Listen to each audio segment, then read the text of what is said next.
Graça e paz a todos. Meu amado, com alegria no coração, estamos iniciando mais um vídeo, o terceiro vídeo da nossa lição de número 2 da nossa Escola Bíblica Dominical, cujo tema desse segundo semestre é o caráter cristão.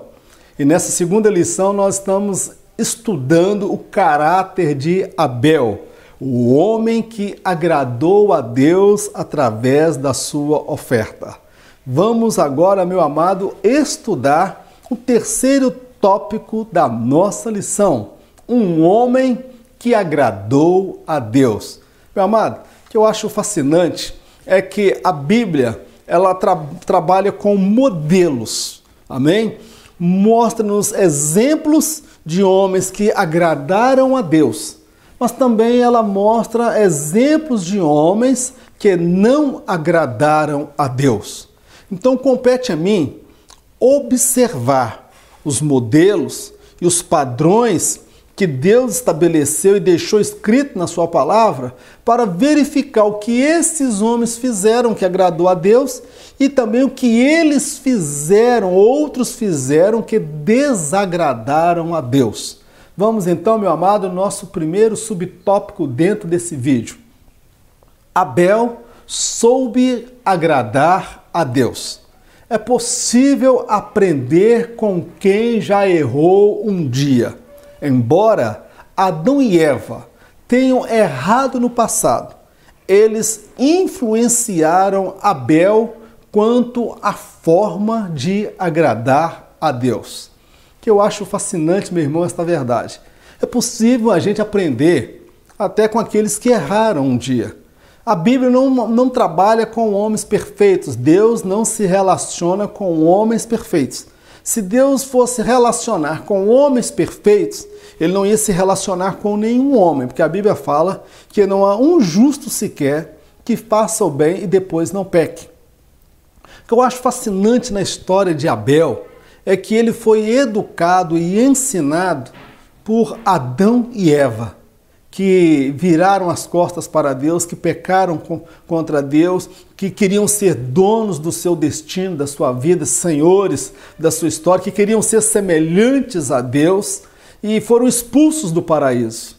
Mas eu observo que Adão e Eva influenciaram Abel quanto à forma de agradar a Deus. Eles erraram, mas eles puderam ensinar o filho. Meu irmão, nós temos a tendência errada de reduzir as pessoas a um erro, a um passado, porque ela errou no passado, porque ela falhou em determinado momento na sua vida. É fato que todos nós estamos passíveis de errar. Há erros com os quais nós conseguimos conviver, defeitos, mas há erros que são desvio de caráter. Entendeu? Desvio de caráter, são erros absurdos. Então, mas mesmo essas pessoas, elas quando se arrependem, elas têm muito a nos ensinar. Semelhante ao que foi Salomão. Salomão, ele institucionalizou a idolatria em Israel. Ele desviou o coração de Israel quando jovem. Mas lá no livro de Eclesiastes, nós vamos ver o mesmo Salomão que institucionalizou a idolatria, ele falando de sabedoria de vida, dando conselhos de como servir a Deus, de como agradar ao Senhor. Podemos aprender até mesmo com aqueles que erraram um dia, porque todos nós erramos e temos a oportunidade de consertar os erros que cometemos ao longo da vida. Abel foi influenciado pelo estilo de vida e a forma que o pai e a mãe ensinaram de como agradar a Deus. É uma pena que Caim tenha passado pelas mesmas lições e não absorveu essas lições. Eu quero fazer uma reflexão sobre um personagem bíblico. Neemias foi usado por Deus para restaurar os muros de Jerusalém. Ele era zeloso, fervoroso e dedicado ao Senhor. certamente foi influenciado pelos pais. Meu irmão, eu sou apaixonado com a história de Neemias. Neemias, segundo algumas pesquisas que eu fiz analisando as datas, tudo me leva a crer, alguns teólogos também acreditam assim, ele não nasceu em Israel, em Jerusalém. Ele nasceu no cativeiro babilônico.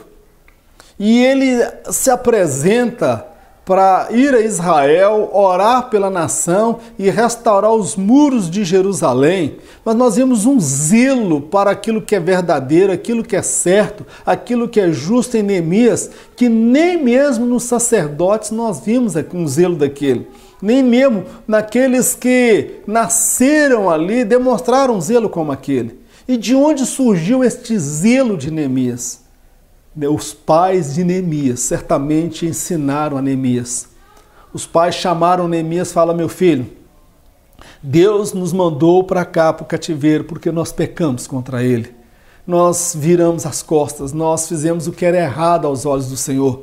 O profeta se corrompeu, o rei perdeu a visão de Deus, o coração do povo se corrompeu, a ponto de o povo adorar vários outros deuses que não o Senhor. E Deus permitiu que nós viéssemos para o cativeiro. Então os pais de Neemias contaram para ele onde foi que eles erraram, o porquê eles foram para o cativeiro.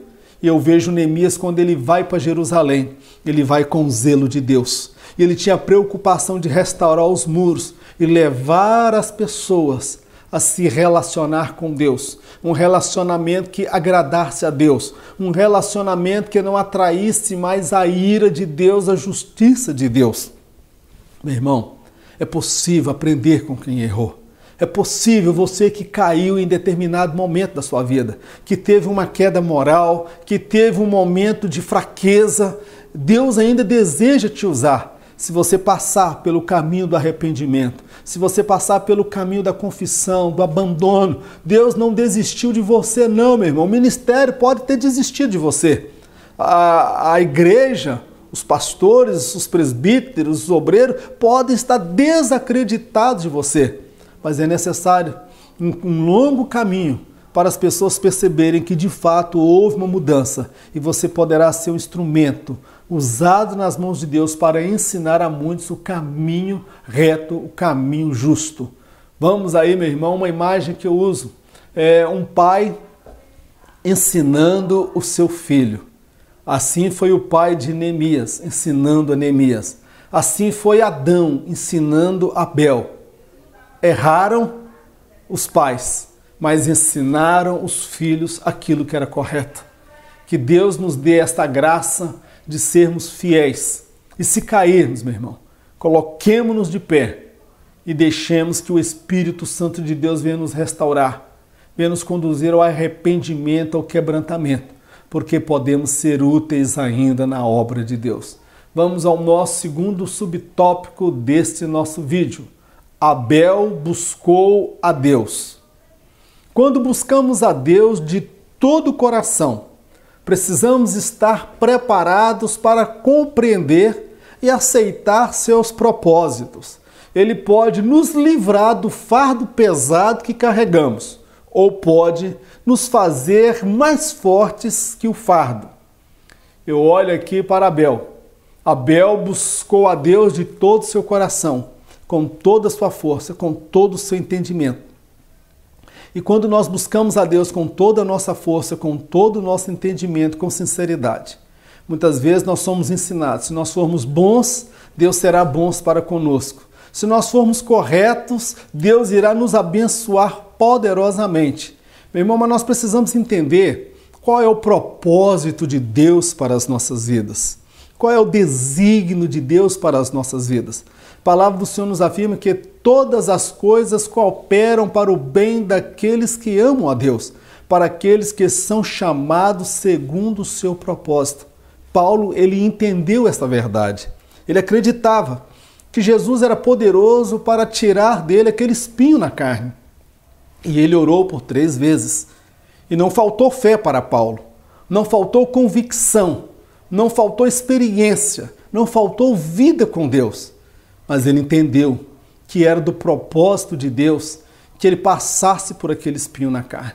Meus amados, servir a Deus e buscar a Deus de todo o coração não significa necessariamente que Deus vai nos livrar de todos os sofrimentos, de todas as doenças, de todas as enfermidades e de todas as crises financeiras. Deus ele pode tirar a sua enfermidade, Deus ele pode abrir as portas, ele pode mudar a sua realidade e a sua situação. Ele pode tirar esse fardo pesado que você carrega.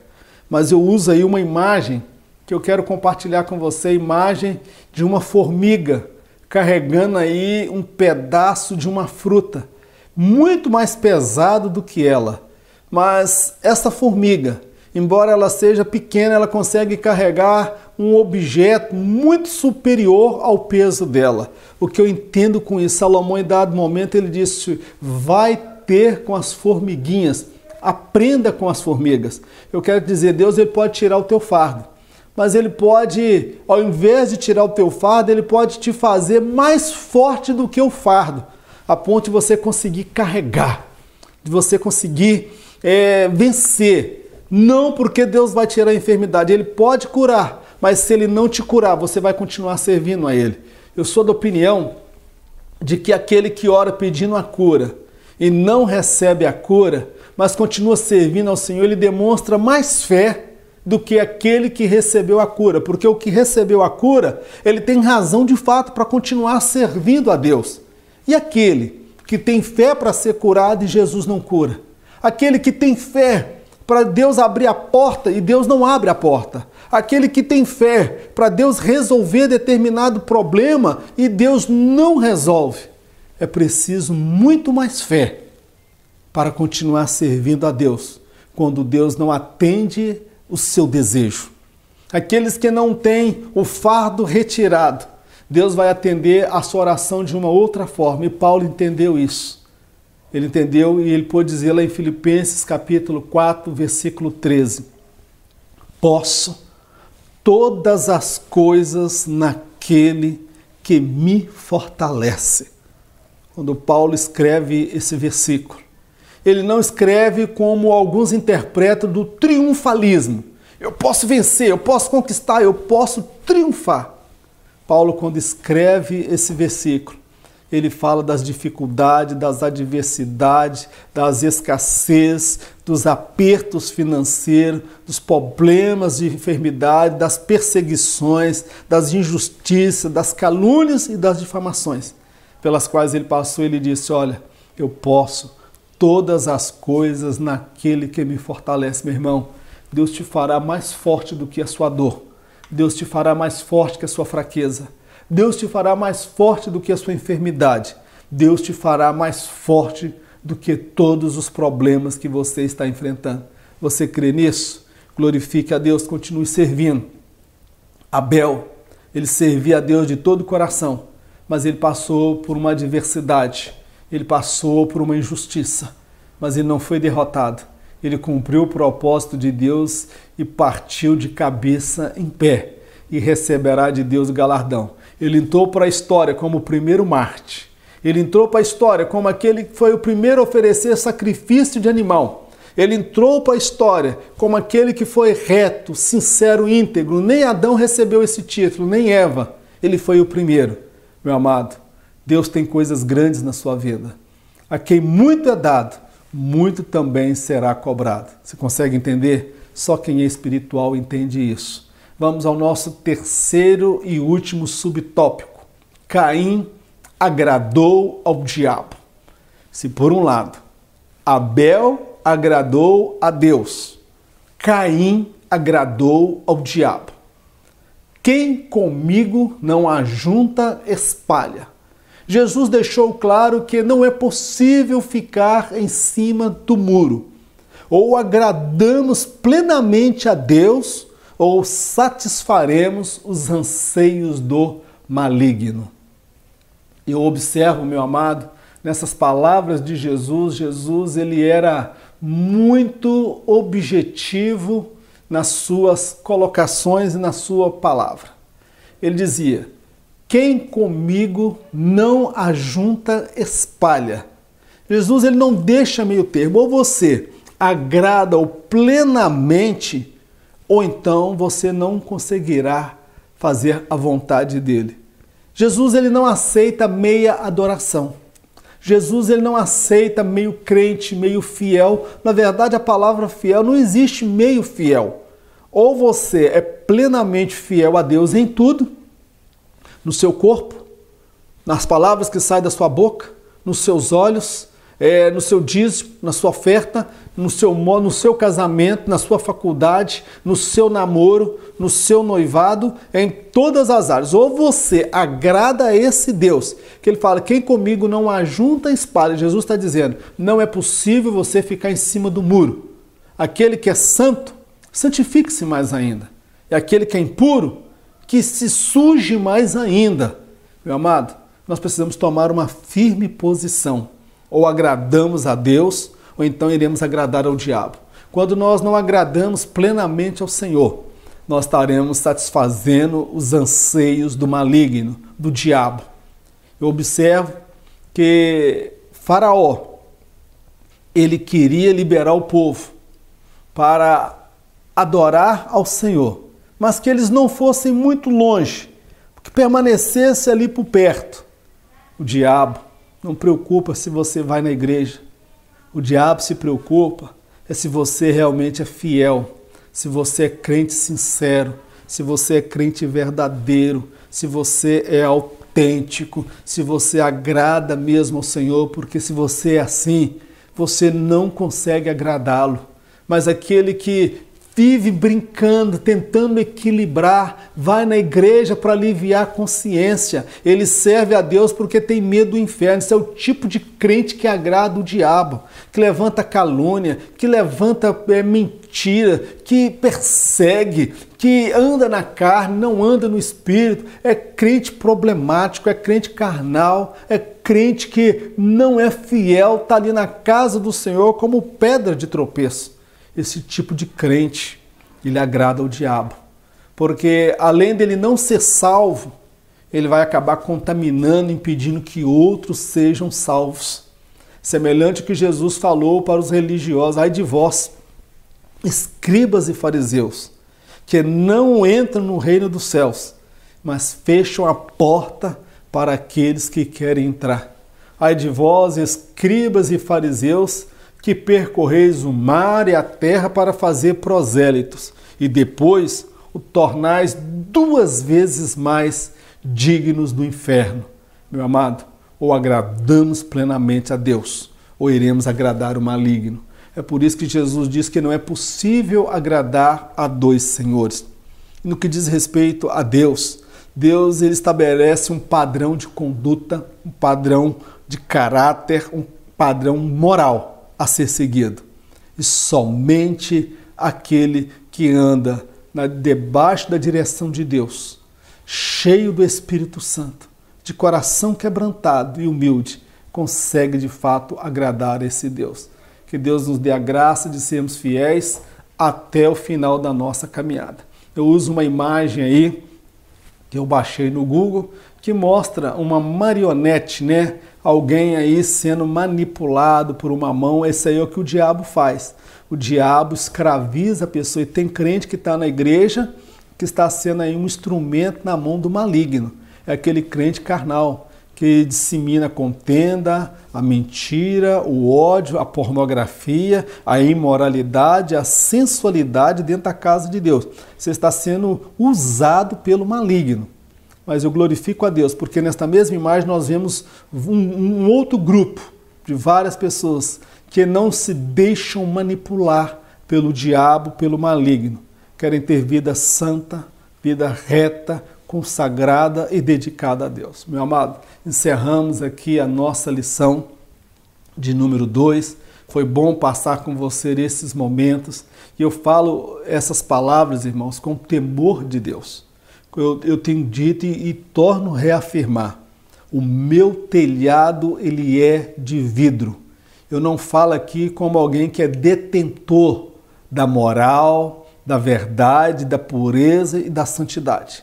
Eu falo como alguém que está sujeito a cometer erros, delitos e cair amanhã. Eu falo como alguém que foi alcançado pela graça e misericórdia de Deus. Mas se eu descuidar da minha vida de oração, de consagração, de leitura da palavra de Deus, eu estarei sujeito a cometer os mais terríveis e abomináveis pecados. O que me mantém na linha é vida com Deus, relacionamento com Deus. Meu amado, que Deus abençoe a sua vida, Deus abençoe o seu casamento, Deus abençoe a sua família, que a bênção de Deus esteja sobre o seu lar. Eu quero orar por você nesta hora. Senhor Deus, nós te louvamos por mais uma lição, a lição de número 2. Abel, o homem que agradou a Deus. Meu Deus, ensina-nos a agradar ao Senhor. Ensina-nos a ser fiéis ao Senhor. Ensina-nos a ser sinceros, dedicados, consagrados, santos, retos. Meu Deus, nós não temos essa capacidade. No nosso coração nós queremos, mas muitas vezes nós falhamos, fazemos coisas que nós temos vergonha, até mesmo de confessar e de falar com as pessoas. Mas eu peço, Senhor, que olhe para o teu servo, olhe para a tua serva nesta hora. Perdoa os seus pecados, perdoa os nossos erros, perdoa as nossas falhas e faz-nos homens sinceros, mulheres dedicadas, santas, consagradas, e sejam verdadeiros adoradores, que conseguem entender o teu propósito e o teu desígnio. Teu servo crê que o Senhor pode curar, tua serva crê que o Senhor pode mudar essa situação. Mas, meu Deus, muito mais do que crer, ensina-nos a entender, compreender e aceitar o propósito e o desígnio do Senhor para as nossas vidas. Pai, nós te agradecemos por tudo no nome de Jesus. Amém. Que o grande amor de Deus, a graça do nosso Senhor e Salvador Jesus Cristo, as doces consolações do Espírito Santo de Deus, seja com todo o povo de Deus, não somente hoje, mas para todo sempre, em nome de Jesus. Amém. Meu irmão, foi um prazer muito grande passar esses momentos com você. Eu gostaria que você deixasse aqui o seu comentário, orasse pelas nossas vidas e compartilhasse esse vídeo, esse projeto Auxílio ao Mestre. Se você não assistiu a primeira e a segunda aula, você pode clicar, assistir a primeira, pode clicar logo mais abaixo e assistir a segunda aula. Ore por nós, permitindo Deus, próxima semana estaremos juntos aprendendo a palavra do Senhor. Que Deus te abençoe, no nome de Jesus.